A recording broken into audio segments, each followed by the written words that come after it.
রাসূলের ভবিষ্যৎবাণী ফিলিস্তিন একদিন মুক্ত হবে, সেই ঘোষণা বাস্তবায়িত হবে। ফিলিস্তিন মুক্ত হবে, আল-আকসা মুক্ত হবে, রাফা মুক্ত হবে, আমাকে ছাড়া অথবা আমাকে সহ। বিরতির একটা নাটক করেছে।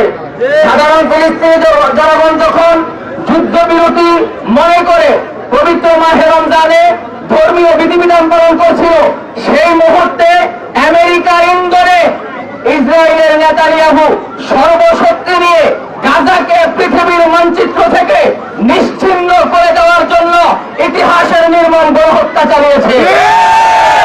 অনেকেই মনে করি গাজা হয়তো নিঃশেষ হয়ে যাবে, কিন্তু আমি বলি না, গাজা নিশ্চিহ্ন হবে না, রাফা নিশ্চিহ্ন হবে না। গাজার এক প্রান্ত নিশ্চিহ্ন হলে অন্য প্রান্ত থেকে নায়েব তাকবীরের স্লোগান দিয়ে মুজাহিদরা জেগে উঠবে।